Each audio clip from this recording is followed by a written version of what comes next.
Hi, everybody. Hi, everyone. Welcome to RDT Sunday Live.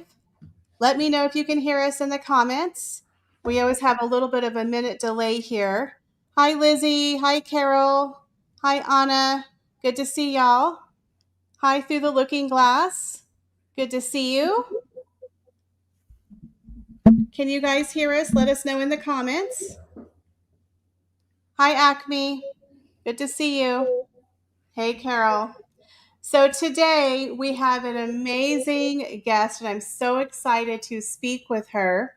We have the amazing Star Sharos. Now, I know she told me how to say her name, so we're going to go ahead and let her come on the show. Hi, Star. How are you?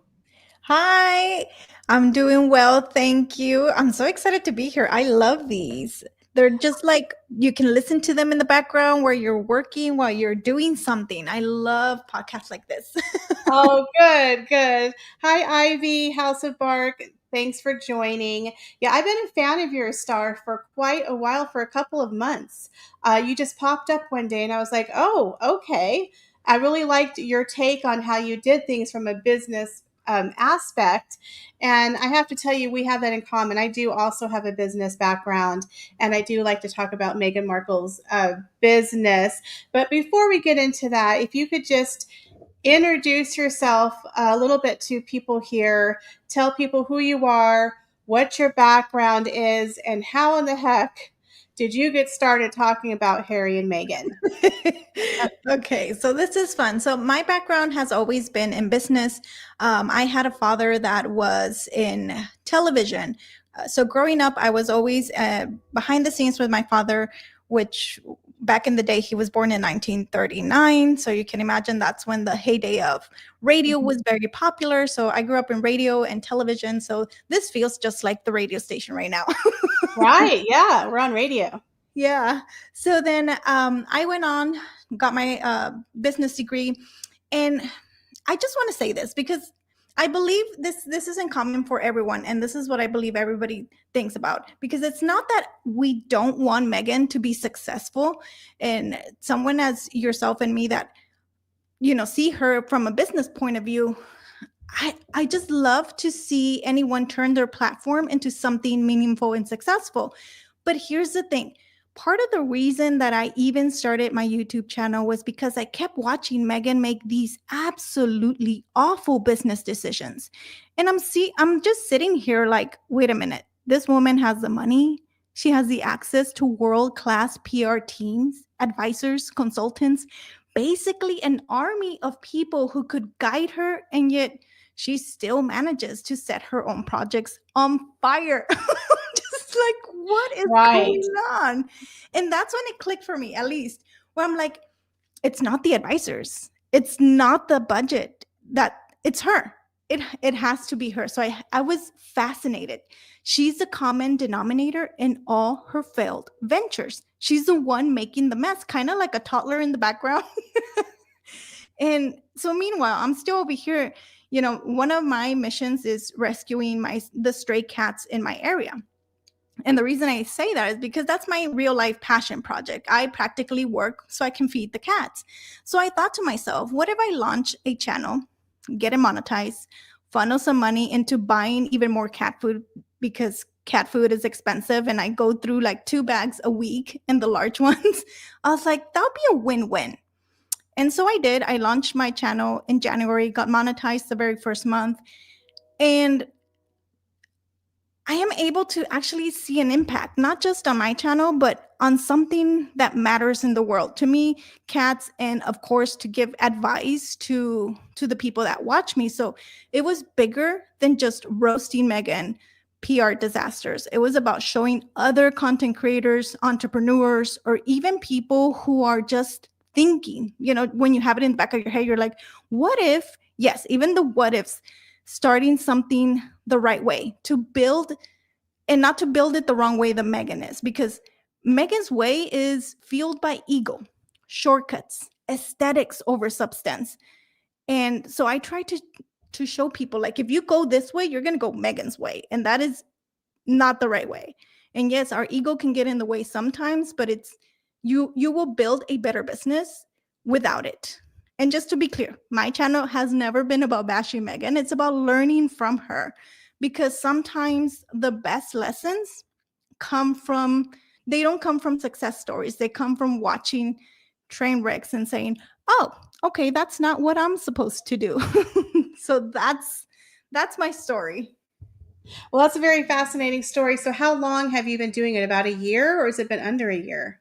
Under a year. I started in January. Yeah, because I was going to say, all of a sudden, I just saw you appear, and I was like, "Oh, who is this girl?" And you've grown pretty fast. You have over 14,000 followers in what, 8, 9 months? That's amazing. So, Mhm. guys, go over and check out Star's channel. The link will be in the description. Let's get this girl up to over 15, 16, 20K. She really does amazing work, and she does it from a business perspective. It's not about hate. And we don't do that here on our channel either. Yeah, we get a little snarky sometimes, but we do it as an education to teach people what not to do, and of course to correct the lies and misinformation that the gruesome twosome from Montecito put out constantly in the mainstream media. And one of my favorite things is people are like, if you just stop talking about them, they'll go away. And I'm like, unfortunately, that's not true. Yeah. It's been 5 years and they haven't shut up yet. So I don't think that's true at all.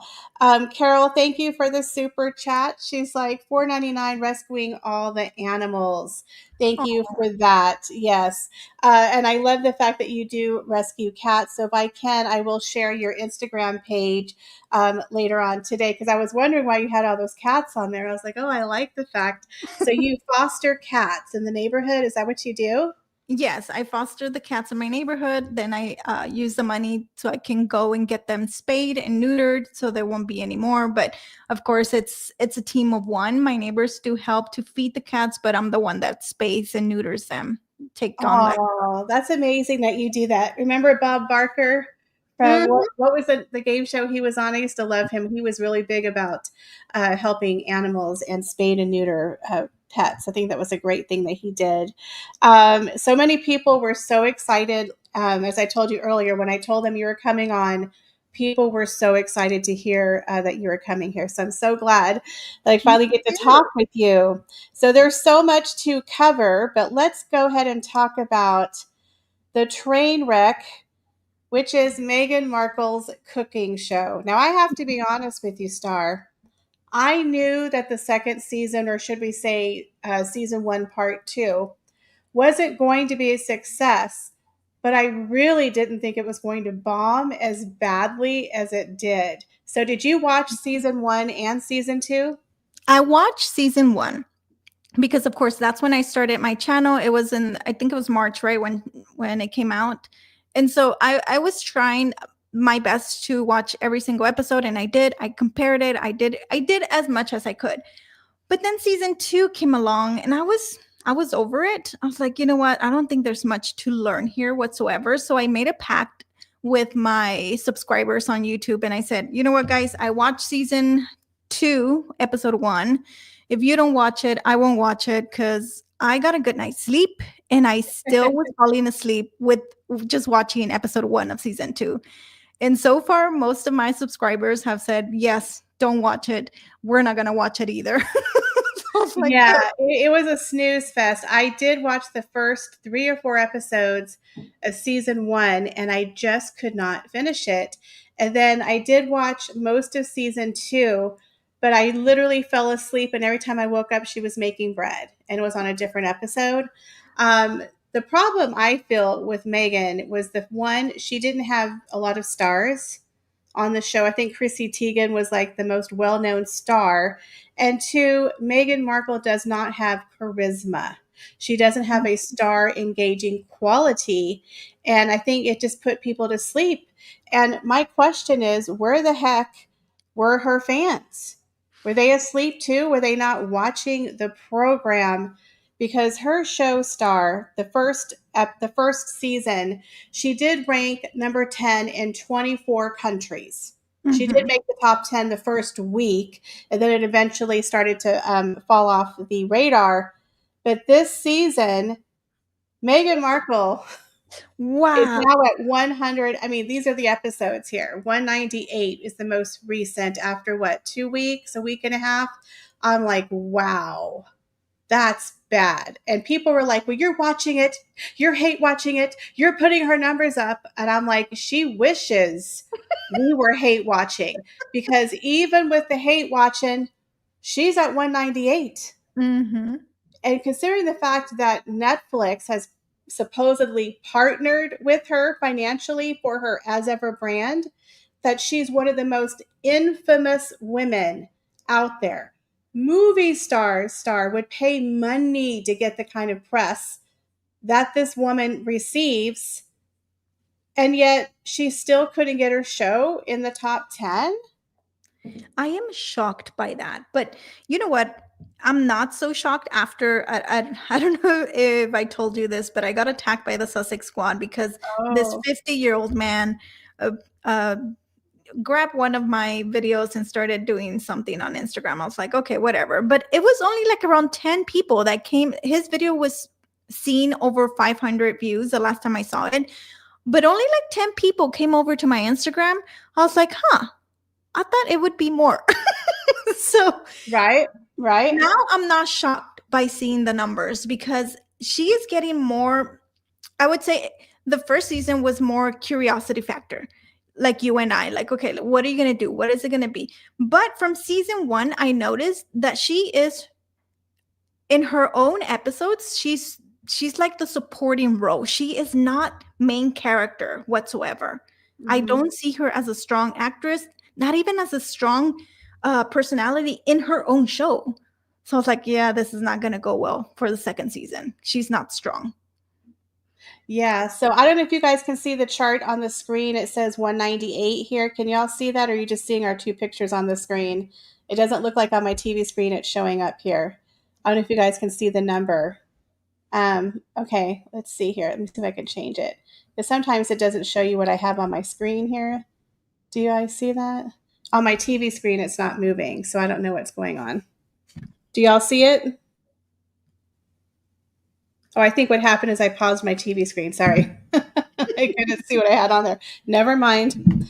Um, but yeah, she doesn't have the star quality. The people that she chose to be on her show were not engaging. There were some people that they were nice and they looked like they knew what they were doing, but Meghan is just not a star quality person to pull in the numbers. So on top of that, Meghan Markle decided to relaunch on the same day her As Ever restocking of her brand, where she had the new orange marmalade, and then she just restocked a couple of her other items. Didn't even bring out a new honey, but it was very chintzy, and that has not moved.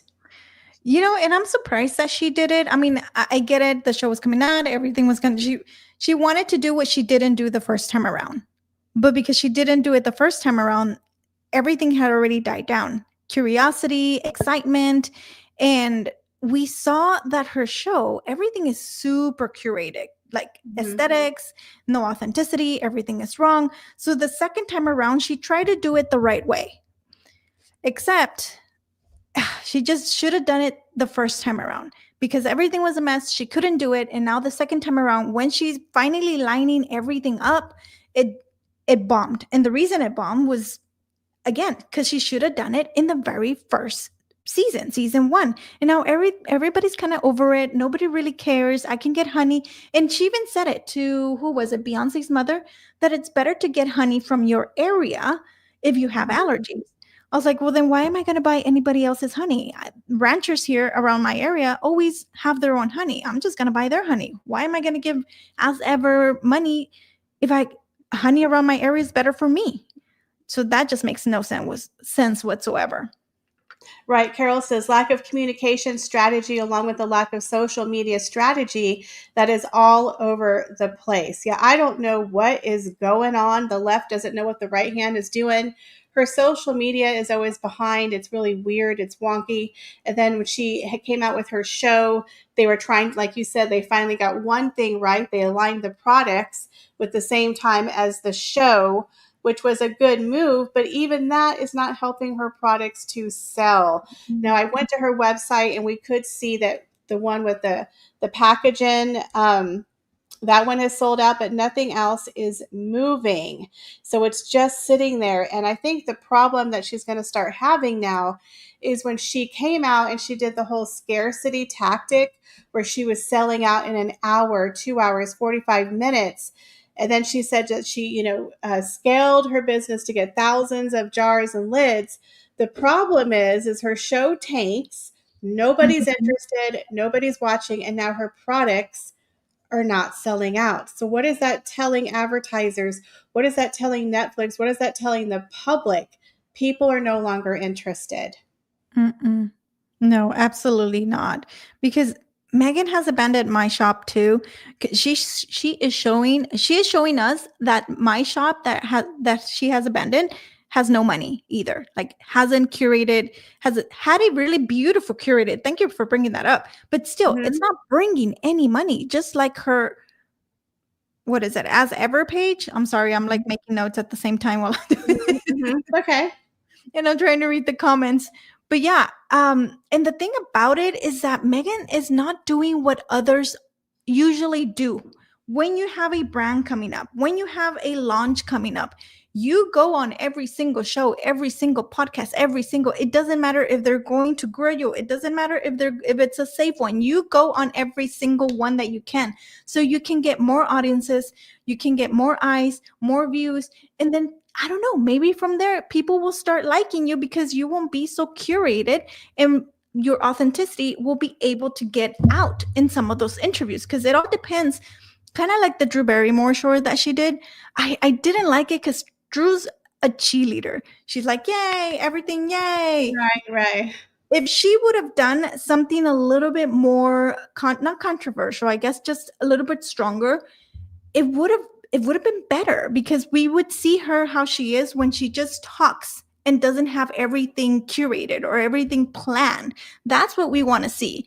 But she does not allow us to see what's in her. Then I think about the episode, what is it, the cartoon where they open her head and she's like the Oh, oh, the South Park. Yeah, shark. That it's true. It is totally true. Let me see here. I had some comments on the side. Oh, yes. So, Yathom said, if we stop talking about them, they will double down. Absolutely. Absolutely. And the only reason why I started my channel was after the Oprah Winfrey interview when they went on there and spewed such nonsense, accusing was the royal family of being racist and all the lies that they did. I don't know if you know about me, but I actually fell into it by accident. I was on TikTok and I did a TikTok series. Back in the day when TikTok, you could only do 60 seconds. I had like a 25-part series. And another thing about Megan, and it went viral. It hit millions of people. I was like, holy crap, overnight. I didn't expect that to happen. And this was back wow. in March of 2021 when nobody was speaking out about her. Okay. So, I mean, I got so much hate that I had to remove my name. And I created the Royal Daily Tea. I had my real name on there. The biggest video I'd ever done was talking about the price of Panera bread. And it was 15,000. And I thought, look at me. And then the next day I have 5 million, 4 million views, 100,000 views on my TikToks talking about racism and Meghan Markle and the misinformation that she was spreading because I didn't realize there was an audience for that, Wow. 2021. So I like the fact that we're out there dispelling the misinformation because people, they don't really pay attention and they just believe what's in the papers. Hmm. And so I think it's important for us to be out here telling people the truth. And she said, I just discovered Star and her perspectives are spot on. Exactly. It was amazing work. Carol says, when building a business, you have to do everything correctly first. Yeah, exactly. It is a learning curve, and we will be fair. Meghan Markle is on a worldwide stage. And so when she makes a mistake, everyone knows about it. But again, to what your point was earlier, she has so much money and so many experts in her corner that the amount of mistakes that she made should never have happened. And I Hmm. think it comes to the fact that Meghan doesn't take the advice from the people around her. And I like how you brought up Oprah because even Oprah couldn't make Megan stick. You know, Girl. Oh my goodness. Even their I think their friendship has already fizzled out, and I think she just kind of likes to say, "Oh, I live next to Oprah. We're neighbors." Yeah, I think Oprah is a very transactional type of friend. Gizzard 1930 says a lot of lies with Oprah interview using the race card really hurt the queen, and that is Mhm. one of those things that I just think a lot of people can't forgive. And he's already tried to backtrack that, Harry, saying, "Oh, I didn't say it; it was the British Oh my media." goodness, that I'm was like, the oh my worst. lord. Yeah. Heather says when Megan makes a mistake, she doesn't learn from it. Exactly. She surrounds herself, I think, with a lot of yes people, and that is a very dangerous thing to surround yourself with yes people and not to listen to the experts. Lizzie B says through the looking glass, oh, yeah, I know the loopholes, but still out of respect, she shouldn't be using it. But Megan doesn't respect anyone but herself. Oh my goodness. That is 100% true. Mhm. Let's see. I'm sorry. I'm trying to get to y'all's comments here. Okay. She says Megan's identity is now her brand. She can't separate the two, and that's a fail. Yes, that is 100% true. And the thing I find interesting, Star, is Netflix is her silent partner in her As Ever business, right? So they have financially backed her As Ever store. So I'm just wondering what the hell happened. Was Megan not listening to them when it came to production? Why did she partner herself with Snow Commerce, who has like a 1 on the BBB rating? Now, I don't know if you're aware, I actually tried to purchase Meghan Markle's apricot spread when it came out. I did a whole case study. I Mhm. told people I'm going to do a case study on Meghan Markle's, back end when you go to purchase it. Did you get the product? How long does it take to ship? And then, of course, a taste test, right? So I Mhm. went and I purchased the apricot spread. They told me I got the purchase. I got it right when the store opened. I got a tracking number. I got a confirmation. They took my money. 10 days later, I get the Dear John letter. Oopsie, we oversold. So we're going to refund you your money. And I'm like, how did you oversell when I literally saw you tell me that you have my That it was product? in the They mail. gave me a label, a Yeah. label. So where the hell did my product go? It went in one of the PR boxes. Right, right, right. So where was it? Because when you have a website, you have a certain amount of product you put in there. When someone purchases it, you take it off of the inventory list. So how the hell did you oversell it when it was already accounted for? But okay. So 10 days later, I get the letter. Then they refund me everything but the shipping, and I'm like, they even added tax to my shipping. So I Mhm. make a huge post, and then Dan Wooten and everyone picks it up. Like 100,000 people see it. 2 days later, I get an email from As Ever. Oh, by the way, here's your shipping. I'm like, yeah, okay. So then they give me the shipping, and then the other day I was interviewing HD Tutor. It was on my channel. He's very fascinating. And I go to my door to pick up my groceries, and there's a box. She sent me the apricot spread. Now, my question is, we know lately she's been sending out these really weird grift boxes to people. Mhm. She's also been sending out the apricot spread to the people who purchased it and didn't receive it. And she's not making any money off of that. And then she's sending it to these little influencers. So my question is, Netflix puts all this money into her business, but she still effed it up on a grand scale. Now she's trying to correct the problem by sending out these grift boxes to very tiny creators and sending the apricot spread out to people.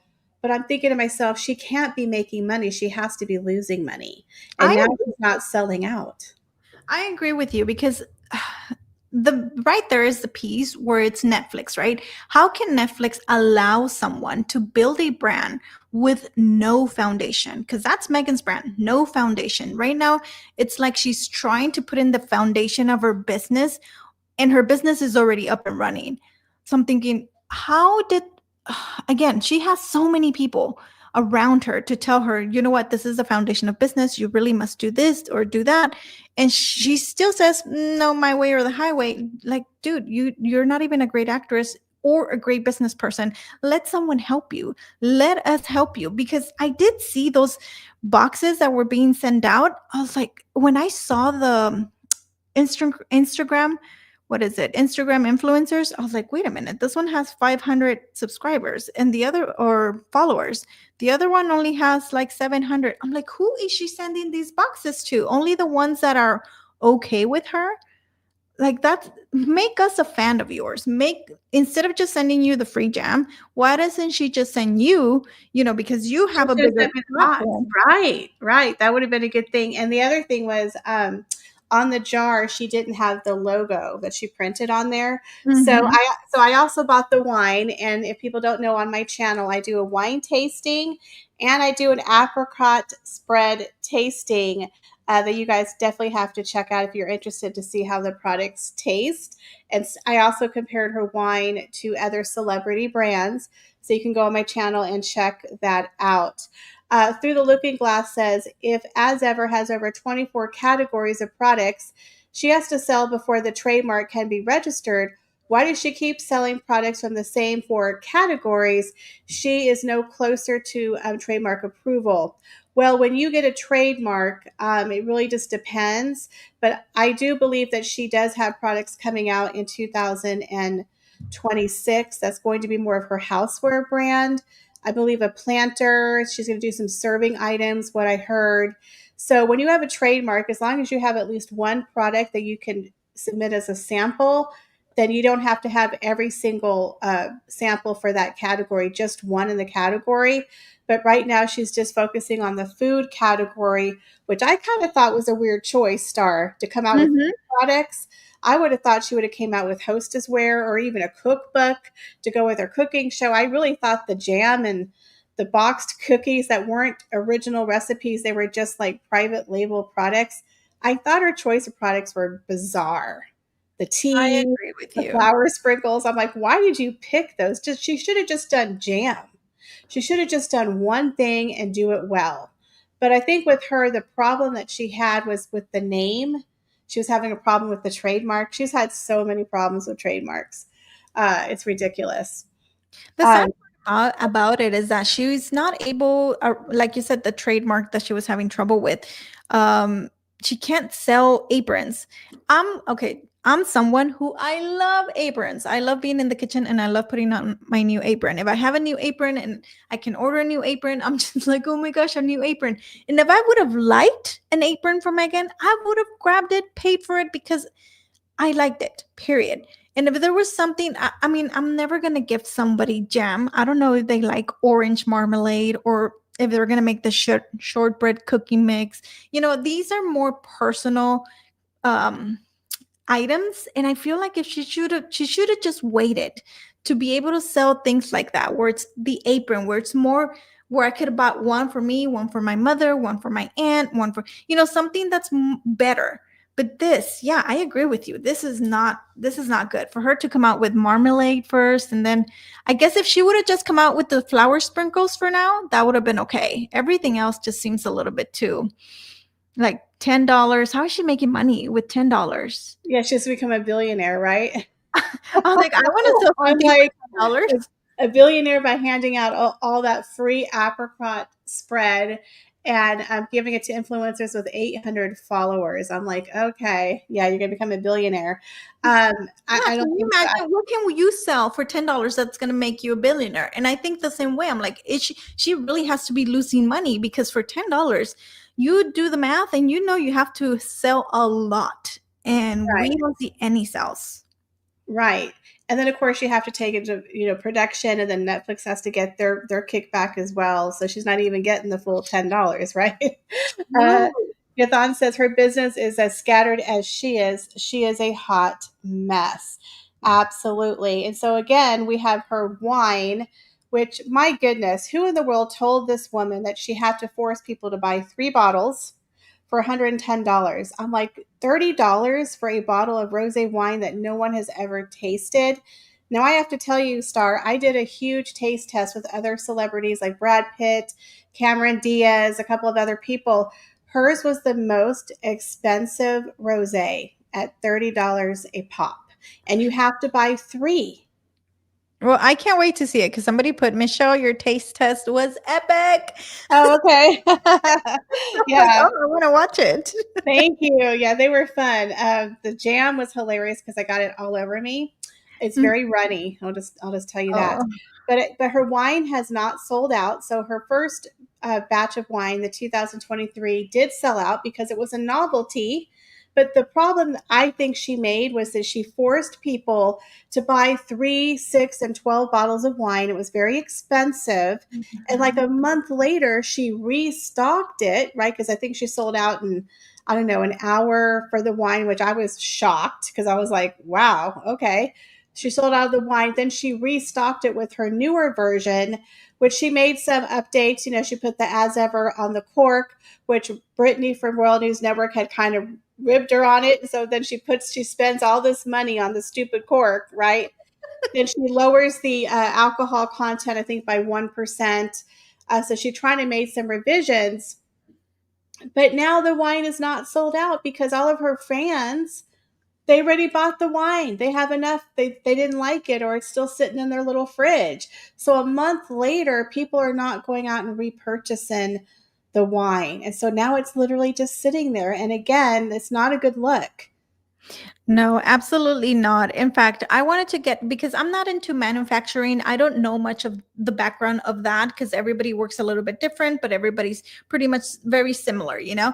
So I continue doing more research on it. And then I don't know if you know about Tati. She's a YouTuber. She's a beauty YouTuber. She's huge. What's her name? Tati Westbrook. Okay. All right. So she came out. Oh, Tati. Yes. Uh-huh. She came out with these brushes, and I'm doing a video about that soon because she came out with these brushes. And the first thing I looked at was, oh my goodness, it's $133 per set. Wow. And Wow. that was my first impression. I was like, oh my goodness, that's a lot of money. But then the way, if you watch her video, the way she explains it, sells it to you, every single, she explains the manufacturing. She explains why she's doing it this way, why she cannot sell you individual brushes at this moment because it's all her money. And it's cheaper for her to sell you in sets as opposed to single. So I'm like, huh, okay. By the end of watching Tati Westbrook's video, I was already on her website saying, okay, I'm going to purchase this one. But because she did what customers like us want, explain to me why you want this much money. Why is it worth this much money? Explain to me. But Megan did absolutely no explaining. She just said, I'm a duchess. I'm selling wine. Buy it. I was like, Right. but She's why? not a good salesperson for her product, and her Instagram leaves a lot to be desired. It's all over the place, and it's just Megan in beautiful, expensive outfits with her friend who took a really nice photograph. And she's just, it looks like Pinterest threw up on her page, is basically what it Mhm. looks like. But it's not making me want to buy the product because she's pretending to pick an apricot from a tree, or, going to someone's rented kitchen or garden and pretending that it's hers and she's gardening. I think the problem is she's cosplaying a trad wife. She's cosplaying a gardener. She's, cosplaying a cook. And we all know that she's in a rented kitchen in someone else's garden. So when you look at someone like Martha Stewart, this is a woman who actually lives that lifestyle. She is legit. That is her home, her garden. She's been doing it for 40 years. Even Gwyneth Paltrow with her Goop products. You can believe she's in her bathroom, with her vagina candle in the window being lit, and she's doing these over expensive skincare products because she shows you on her Instagram her using her products. She's Mhm. cooking a real meal every week for on her Instagram, so you could see everything that she's doing is legit. With Megan, she'll go weeks at a time, days at a time, and then she'll just throw up a photo. Good things coming soon. Well, Mhm. gee, we're so excited. Could you tell us what it is? There's so many opportunities that she has missed. With the wine, if she would have taken us through the orchard, or how it's pronounced. Sorry, my first language Orchard, is orchard. Spanish. So some of my words are not correctly or That's okay. pronounced not correctly. Um, But if she would have taken us there and explained to us why she didn't choose this one between A and B and she decided on B, or why the notes matter, like I know absolutely nothing about the wine. I know Mhm. the only little bit that I know about the wine is that she sells it in three and it's something from California. That's all I know. And that's because YouTubers like you and I have done research on it. We've had to go and figure it out. Megan, she's selling this and she should have told us all of this. Like, this is why I chose it. This is why I went there. I had other opportunities somewhere. But no, she just says, I'm a Duchess and buy it. Yeah, and that's the thing is I think we can all tell that it's private label. She just went to a winery and they gave her a barrel and she slapped her label on it, because that's the truth. She didn't make this herself. She says she did, but she didn't, because like you said, why not show us the behind the scenes process? Why not be real with us? I have a friend who's running a coffee brand, and I keep telling her, you need to be within the journey. People don't want to just, don't get on Instagram and say, ta-da, here's the product, go out and purchase it. People invest in people, they invest in the journey. Mhm. And so if she would go out there and tell people her struggles day to day as a entrepreneur, going, to the grocery store with her little bags and doing a little presentation, trying to get her coffee on the shelf, that's interesting. People are going Mhm. to root for the little guy trying to make it in the big world of business, and they want to see your failures. They want you to be vulnerable. People invest in you, in your journey, if they like you. The problem with Meghan, that I've always said, when she left the royal family, there was a huge disconnect between her and her fans. Instead, she shows up in her hair and makeup and she's very fake and tries to be funny, and I'm such a nice person and I'm a mom and I'm so nice. But if there's no connection with the fans, it's, I'm up here, you're down here, and take all of the stuff that we're going to carefully feed you, but there's no connection. Even the royal family has started to connect with their audience through social media. We're watching their children grow up. We're invested in Louis and Charlotte and Mhm. George, and we like the Wellses as a family. We see them as a unit. We see them with their kids. We're watching them grow up. So now we are invested in them. And they're also sharing on Instagram now. They're becoming a lot more digital with the behind the scenes of the coronation. When they go to Trooping the Color, we get to see them getting into the carriage. These were things that were never shared with the public before, but now they realize we need to have that connection.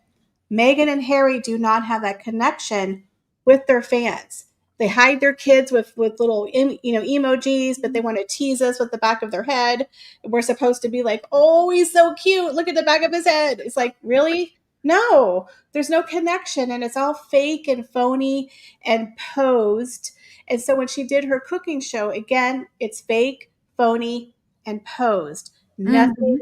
authentic. So that is the problem, I think, with Meghan Markle's brand, is she doesn't know how to connect with her fans, and she's phony. And you know what? You brought up a good point. And I'm reading the comments here, and and I like how Lizzie says Marco even snapped back when the interviewer asked her about being a trad wife. I mean, like, yes, you are portraying a trad wife on screen. Why are you getting offended? I don't believe, when I saw the interview, I don't believe that Megan did not know this. Her face, oh my gosh, she is a bad actress.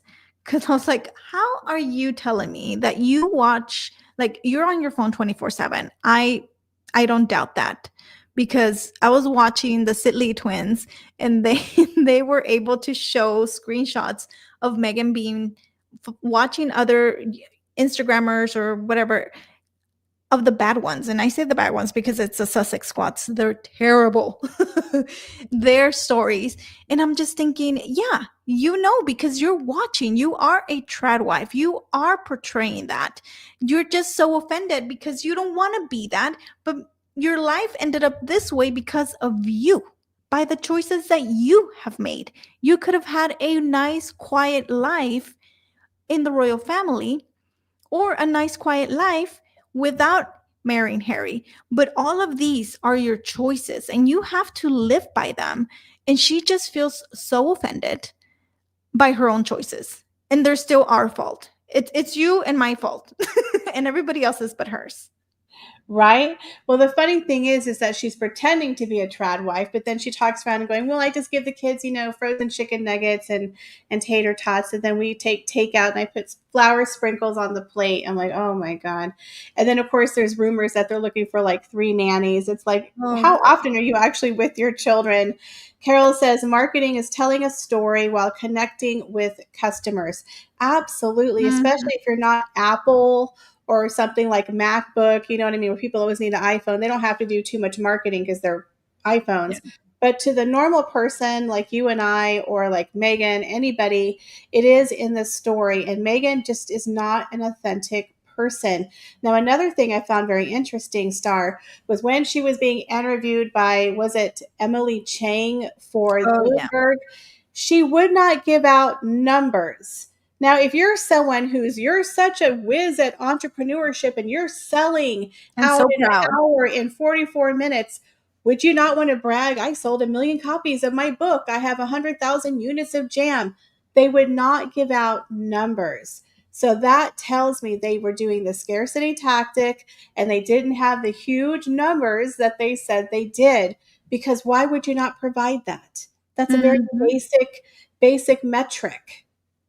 Mhm. No, I agree with you on that. When she said that, or when I saw it, because she didn't say it, they put it up on the screen.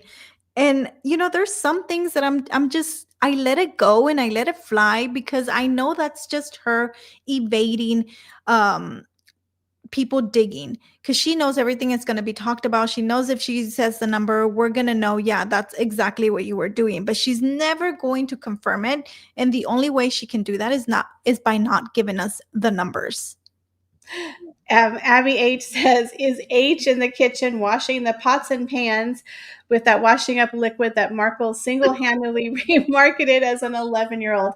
Don't y'all find that ironic how such a she raw feminist that she talked about being in the kitchen with the dish soap and now she's back in the kitchen, right? Well, that's the thing. That's why I said that. I'm like, her, like Megan backed herself into a corner and she's exactly where she did not want to be, yet she has to do it because how much money are they worth now? They're living a very expensive life. $10 a pop of anything on her ass ever. I don't know.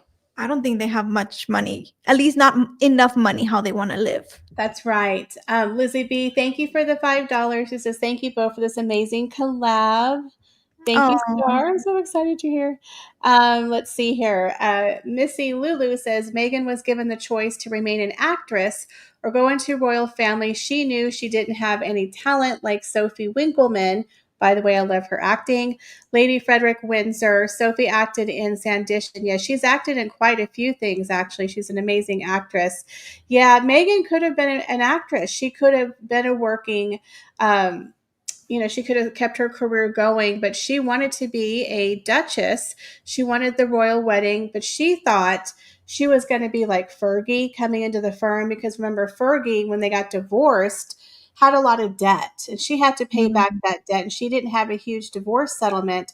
So after she divorced Andrew, she came to America and became very popular. She became part of, I think, Weight Watchers, Wedgwood China. She wrote several books that went to charity. She actually was very successful, paid off all of her debt, and has been a working, I guess, duchess ever since. But she's not a part of the working royals. And I think that's the part that Meghan and Harry kept trying to compare her to Fergie, not realizing she wasn't a working royal. She was divorced, when she was doing all of those career things. And so Meghan wanted to have her cake and eat it too.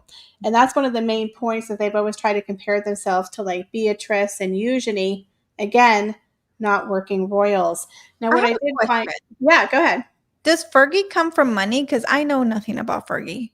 They all do come from money. They used to call Fergie and Diana the Sloan Rangers, which was a Mm, term for trust fund babies, girls who were born in a certain circle. And they were all from high society. I believe Fergie's family had a relationship with the royal family. Her mother and father, I think, had something to do with horses and the queen. So they all kind of know each other. They all kind of were in the same kind of social circles, part of the aristocracy. mhm. Uh, she was rich, but I would, they all had a little bit of money. None of them were working class, but they definitely had relationships within the royal family. Like the royal family knew her parents, That makes sense. and Why they were Megan? Diana and Spencer. They obviously came from money as well. Okay. Because Yeah, he Megan, was a I total feel like Megan came from higher middle class. I wouldn't say she was rich, but she was just higher middle class, right? Am I correct? Megan. Mm-hmm. I would say yeah. Well, her father was a lighting director for a couple of shows, and he won an Emmy. So I'd say back in his heyday, he took her to private schools. Those Catholic schools were private Yeah. schools. He paid for her college. She was part of a fraternity or sorority. You have to pay for those. So he definitely treated her like a princess and paid for things. I wouldn't say she was rich, but yeah, I'd probably say upper middle class. They lived in Los Angeles, and he worked in the industry. So I would say that she wasn't poor. Yeah. The whole thing about this woman and her 50 jobs before she was Oh 15. my I goodness. laughed so hard. Every time we turn around, she has a new job. And Um, I think that's what she's trying to do because the way she runs her business is kind of letting others take charge of it, but she wants to have the last say so. And if you think about it, or, I mean, I'm thinking about it and I'm thinking that's probably how her life was with her dad. It's her dad would do everything and then she would have the last say so and then that would be done and it would be paid for and it would be and she didn't have to lift a finger because we call Megan lazy, but I think yes, she is lazy as a business person, but she's just so um that's the way she was taught not to do anything, like not to really hustle because she doesn't know how to hustle correctly as a business person because that's everything right. was given to her. Right. Well, her dad raised her as a princess, and then she dated Trevor Engelson for 7 years. Rumor has it he got her on Suits. I So she believe was a that. struggling actress. Her daddy paid for her acting, paid for this, paid for that, paid for her college. Got her that internship where she went to, was it Argentina, to work with her uncle at the embassy. Failed the test, couldn't make it, had to get shipped back because she wasn't exactly a brainiac. That she tells everyone that she's such a nerd and such a brainiac. She couldn't pass the test. So she goes back to Los Angeles where she gets with her, Trevor Engelson, who was a very well known producer at the time. So and then she lived with her other boyfriend, the cook, when she was on Suits, and then she got with Harry. So I don't think this woman has ever really been on her own. You know what I mean? Like Mhm. having to pay all her own bills by herself. I think she's always had a lot of help.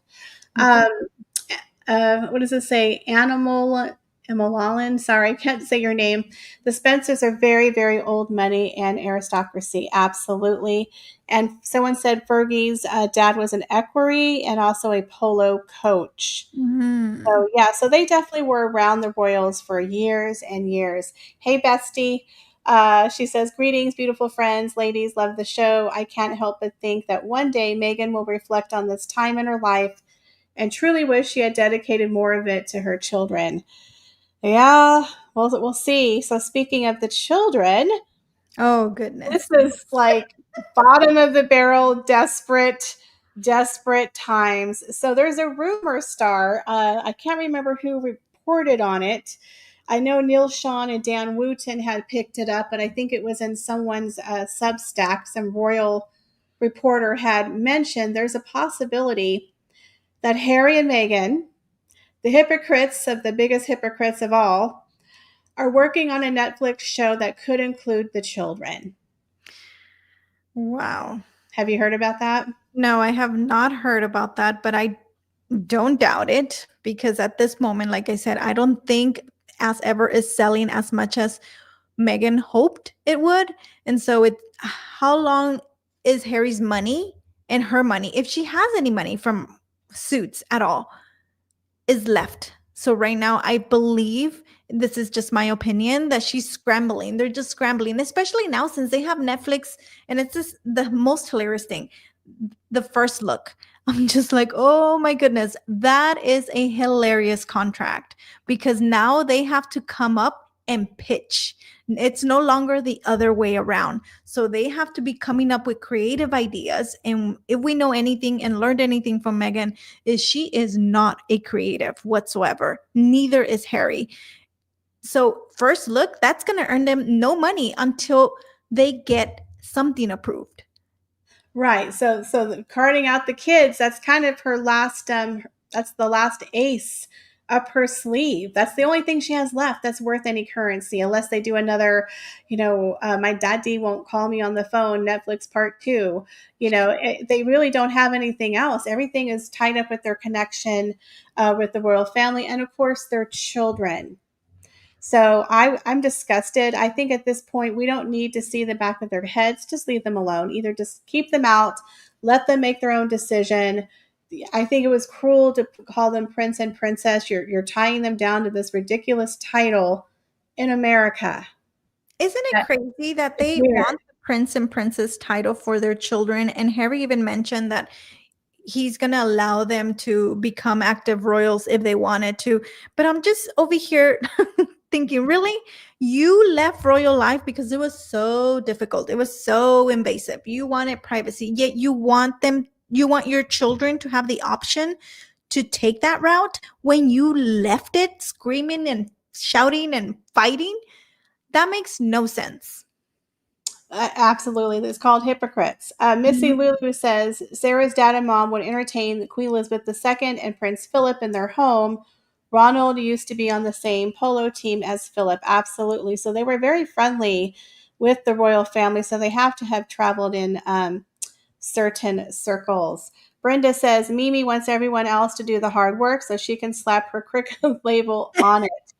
Absolutely. I have to tell you, one of my favorite things that I got from one of my subscribers was a purse that looks like jam. She put like I have to show you. She put like the label on top, and she put this was back when it was American Riviera Orchard. It's my favorite possession. She actually sent it to me in a box with Mhm. fake lemons. So when I opened it, it looked like a jar of jam, her raspberry jam, but it was actually a purse. It's so brilliant. I love this thing. I'll send you a photo. But Okay. people are so creative. Talk about creative. Our subscribers and the people in the exit community, the parodies, are so creative. Talk I about love it. creativity. That's where the creativity is right there. Exactly. So our subscribers could have a first look contract with Yes. Netflix, and they probably would get more out there than Meghan and Harry. You know what we should do? We should have a Netflix show just of people doing parodies. Now that would be something to watch, right? I have a friend on here, Sharon, who did a video on my last video. She pretended to be Meghan Markle. She does Meghan Markle parodies. She's amazing. The What's Duchess her of name? Sus. Her name is Duchess of Sus. Oh, And okay. she does Meghan Markle parodies on TikTok and on YouTube. And on my last one where I tested the jar, she did a greeting to me, calling me out. It was hysterical for talking about her, but she really is very, very talented and very creative. Oh yes, I'm yeah, I googled her right now. I was like, yes, Oh, I she's hilarious. love She did the her. Royal Daily Tea. Joni says he wants the kids to have free ride because Harry is nothing but a failure. Well, I think the problem with Harry is much like Meghan. He was raised in a world where Mhm. everything was done for him. He doesn't have to think. He doesn't know how to use the little muscle between his ears. He's never had to. I mean, think about it. If you were raised your entire life where someone laid out your clothes, laid out your shoes, paid your bills, made your bed, cooked your dinner, told you where to go, where to show up, and you always had money in your account, what the hell would you do with yourself? Like, you don't have to think. Everything is just done for you. You've never cleaned a toilet before. You've never made your bed. You've never paid a bill. And you're 40 years old. I So know. he I've doesn't thought of know that. how to be a normal person. I've thought of that before because I'm just thinking their marriage cannot be easy. I really feel like they have such a tense, or at least the beginning of the marriage was pretty tense because I'm sure Megan, she cooked for herself once in a while. Megan didn't have people that cleaned and did everything for her, but Harry did. So when you get two different peoples from different classes, they're going to clash in some ways. And I think about me and my husband because we grew up very differently. And I always tell my husband, must be nice to be raised in a loving home. Oh, Because I was raised with six, we were six, and he was only two children.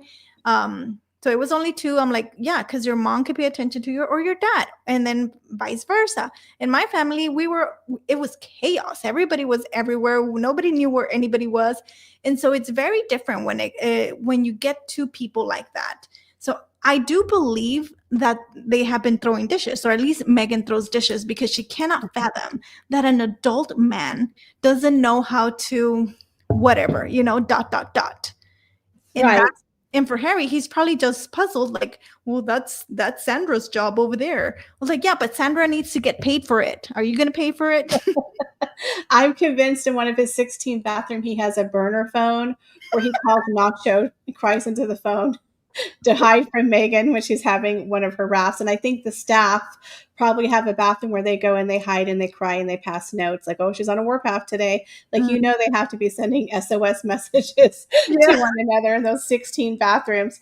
And let's be honest, we both know they've not used all 16 of those bathrooms. It's one of those things that just annoys the hell out of me that someone has 16 bathrooms. It's just so excessive. Mhm. Anyways, Brenda says the Christmas show with Christmas present emoji blocking their heads.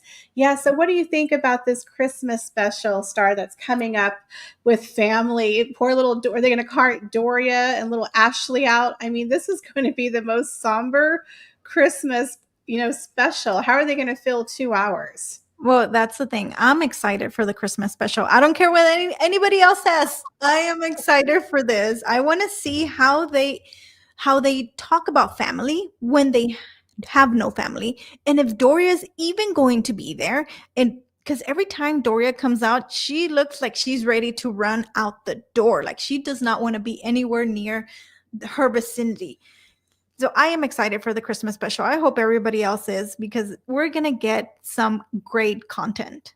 Well, we're gonna have. I was talking to the Sidley twins. I was on their channel the other day, and I was like, you know what? We need to have a party, a watch party drinking game. So you'll have to join us for the watch party drinking game, and we're all going to tune in and watch this Christmas special because that is the gift that keeps on giving, Mm, 100%. Well, Star, it has just been such a wonderful delight to have you here on the show. I'm so excited that we finally got to connect and talk. So, you likewise. guys go over and check out Star's channel. She gives amazing insight and analytics into the business perspective and the collapse of Meghan Markle and her brand. But again, like she said, we're hoping that maybe she'll take some real advice and maybe become successful. But go over and check out Star's YouTube channel. Let's get her over the hump. Let's get her over to 15,000 subscribers. And of course, you can also check out her Instagram where she does rescues for kitty cats. That's very, very important. Do you take donations, Star, over there on your Instagram? Yes, I have buy me a coffee. Let me see if I can get it up. Hold on. Okay. Let me see if I can share my screen here. Oh, it's raining over here already. Is it? Yes, how nice. I mean, I live in Texas, so I'm just happy to have something. Okay, here we go. Here is your Instagram. Oh, your Yeah, little kitty cats. it is on my Instagram. On the link is on my Instagram. Okay. Yeah, so make sure if you want to help Star with her mission to spade and neuter cats that are out there in the neighborhood, go check out her Instagram page. You can go over there and buy her a coffee. And of course, you can go over and check out her YouTube channel and subscribe. And when you do, make sure she knows that RDT sent you. But it's been such a delight. I feel like I could just talk to you for another 3 hours, but I Thank, know that you have to go today. She's got a lot of things to do. But thank you so much, Star, for stopping by my channel. It's been wonderful speaking with you. thank you. Thank you all for having me. I appreciate it. Thank you very much. And I'll see you in my channel if you go over. And that's all I have to say. Okay, thanks, ladies. Bye, guys. Thanks for tuning in. See y'all next week. Bye bye.